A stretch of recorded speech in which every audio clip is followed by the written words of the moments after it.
সব ধরনের ষড়যন্ত্র, নিষ্ঠুর নির্মম হত্যাকাণ্ড, হামলা, আক্রমণ সবকিছুকে তুচ্ছ মনে করে যারা শুধুমাত্র আল্লাহ এবং মহান রসুল আকরাম সাল্লাল্লাহু আলাইহি ওয়াসাল্লামের মহব্বতে তারা জীবন বাজি রেখে যুদ্ধে ঝাঁপিয়ে পড়েছিলেন আত্মদানের জন্য,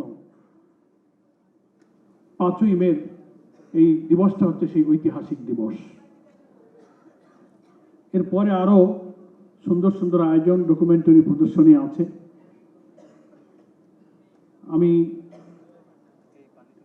একটু আফসোস নিয়েই সভাপতির অনুমতি নিয়ে জরুরি একটি প্রোগ্রামের কারণে চলে যাওয়ার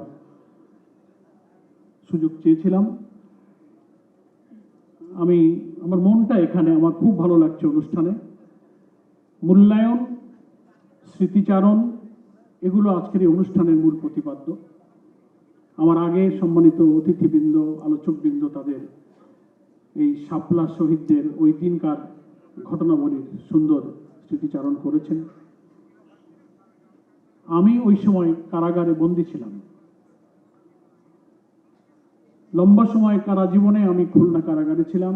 ঢাকা খুলনা আমাকে আনা নেওয়া করা হতো। হেফাজতে ইসলামের ঐতিহাসিক সমাবেশের মাত্র কয়েকদিন আগে ঢাকায় যখন টান টান উত্তেজনা, চরম উৎকণ্ঠার মধ্য দিয়ে দেশবাসী, রাজধানীবাসী, সেই সময় আমাকে ঢাকার কেন্দ্রীয় কারাগার থেকে খুলনায় নিয়ে যাওয়া হয়। তার পরপরই এই ঘটনা ঘটে। কারাগারে বসে রেডিও টেলিভিশনে মর্মান্তিক সেই দৃশ্যে আমি কিছুটা দেখেছি এবং খবর শুনেছি। আল্লামা মামুনুল হক, যিনি আজকের এই অনুষ্ঠানের সভাপতি, সেদিনকার শাপলা চত্বরের ওই প্রচন্ড মুহুর্মুহু গুলি এবং শাহাদাতের নৃশংস ঘটনার মধ্যে দাঁড়িয়ে যে ঐতিহাসিক বক্তব্য দিচ্ছিলেন, রেডিওতে তার বিপ্লবী কণ্ঠের কয়েক সেকেন্ড বক্তব্য শোনানো হয়েছিল।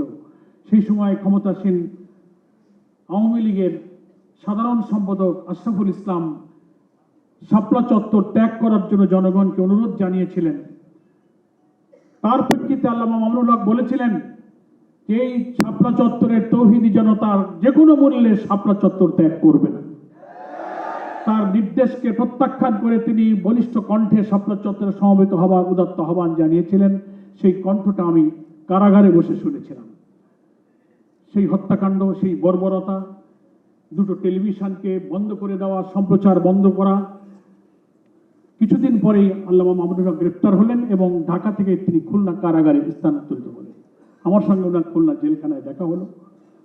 আমরা কারাকক্ষে বসে সব স্মৃতিচারণ করেছি, শুনেছি। অনেকদিন আমরা একসঙ্গে এক কারাগারেই ছিলাম। সুধীবৃন্দ, আমি কথাটা শেষ করতে চাই একটা কথা বলে। শুধু একটা 5ই মের সমাবেশকে নিয়েই কিন্তু এই ঘটনা ঘটেনি। এর একটা ইতিহাস, এর একটা প্রেক্ষাপট, এর একটা তাৎপর্যপূর্ণ পেছনের কিছু খবর আছে, ঘটনা আছে। সংক্ষেপে কথা হলো এই, তদানীন্তন কর্তৃত্ববাদী শাসক ক্ষমতায় এসে একের পর এক যেসব পদক্ষেপ নেওয়া তারা শুরু করেছিলেন, সংবিধান থেকে আল্লাহর উপর ঈমান এবং অবিচল আস্থা তুলে দেওয়া, ইসলামী চেতনা, মূল্যবোধ, জাতিসত্তার বিরুদ্ধে একের পর এক নাস্তিক, মুরতাদ, আগ্রাসী আধিপত্যবাদীদের দালালরা যেভাবে ইসলামের শক্তির উপরে হায়নার মতো ঝাঁপিয়ে পড়তে লাগলো, প্রিয় নবীর চরিত্র হরণ করে ব্লগাররা যেভাবে শুরু করলো এবং যুদ্ধ অপরাধের বিচারের নামে শাহবাগে গণজাগরণ মঞ্চ করে ইতিহাসের সমস্ত ন্যায় বিচার, সুবিচার, মানবাধিকার, আইনের শাসনকে উপেক্ষা করে আব্দুল কাদের মোল্লাকে যাবজ্জীবন দেওয়া হলো।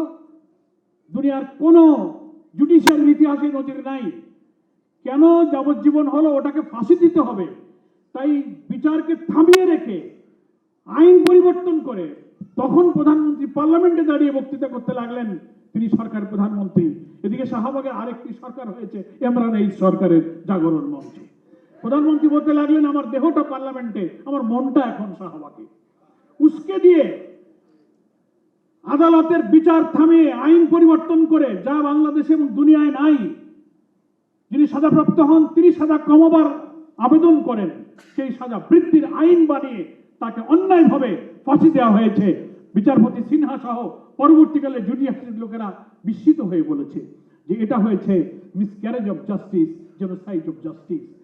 যে হত্যাকাণ্ডের সাথে যে লোকদের সম্পর্ক নাই, এইটা নিয়ে আলেম ওলামা ইসলামপন্থী জনতা ক্ষিপ্র হয়ে পড়ল। 5ই মে এই ঘটনার আগে আধিপত্যবাদী শক্তির বিরুদ্ধে সংগ্রাম, ইসলামী জনতার বিরুদ্ধে কর্তৃত্ববাদী শাসকদের জুলুম নির্যাতন, সংবিধান থেকে ইসলামী চেতনাকে মুছে ফেলার ষড়যন্ত্র এমন ভাবে হচ্ছিল, তার একটা আউটবাস্ট হিসেবে হেফাজতে ইসলামের উদ্যোগে ইসলামী জনতা ঐতিহাসিক এই 5ই মের মহাসমাবেশের ডাক দিয়েছিলেন। এবং সেই মহাসমাবেশ কোনো দলের ছিল না। যারা দেশকে ভালোবাসতেন, ইসলামী চেতনাকে ভালোবাসতেন, ইসলামী মূল্যবোধকে পছন্দ করতেন, সকলেই সেদিন এই হেফাজতে ইসলামের সমাবেশে সব কিছু নিয়ে এসে হাজির হয়েছিলেন।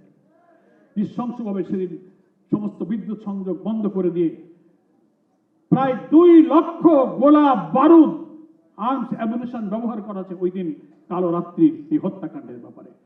প্রধানমন্ত্রী বলেন কেউ মরে নাই, হুজুররা সব গায়ে লাল রং মাখিয়ে শুয়েছিল। একটা দেশের প্রধানমন্ত্রী কি পরিমাণ মিথ্যা কথা বলতে পারে? অথচ তদন্তের ট্রাইব্যুনালে আজকে অপরাধ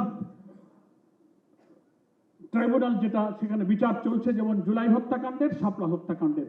ধীরে ধীরে তদন্তে 62 জনের উপরে হত্যার তো প্রমাণই পাওয়া গেছে, নিখোঁজ আছে। এজন্য আমরা মনে করি এটা কোনো সাধারণ ঘটনা ছিল না। দীর্ঘকালের ইসলামী জনতার প্রতি যে কর্তৃত্ববাদী সরকারের জুলুম নির্যাতনের একটা বিস্ফোরণ, একটা আউটবাস্ট হিসেবে সেদিন সমস্ত জনগণ রুখে দাঁড়িয়েছিল। পরবর্তী 24শে জুলাইয়ের এই গণ অভ্যুত্থান, 13 সালের মের ঘটনা বিচ্ছিন্ন নয়, একটার সাথে একটা ফলো আপ হয়ে কর্তৃত্ববাদী শাসনের বিরুদ্ধে এদেশের 18 কোটি মানুষের সংগ্রামের একটি বিজয় হয়েছে কিন্তু 24শে জুলাই আগস্টের অভ্যুত্থানের মধ্য দিয়ে। এই জুলাইয়ের বেনিফিশিয়ারি যারা, তাদের রাজনৈতিক দল হিসেবে দায়িত্ব হলো, যে কারণে মানুষেরা জীবন দিয়েছিল, সেই আদর্শ, সেই সংগ্রাম, সেই স্বপ্ন পূরণের জন্য আমরা যেন জাতির সাথে দেওয়া ওয়াদা থেকে মুখ ফিরিয়ে না আনি, জাতির কাছে যেন অপরাধী হিসেবে বিবেচিত না হই, এই ব্যাপারে নিজেদের বিবেকের কাছে যেন আমরা বিশ্লেষণ করে, বোঝাপড়া করে আমরা সবাই যেন আমাদের জনগণের আকাঙ্ক্ষা পূরণের সেই সংগ্রামকে সামনে এগিয়ে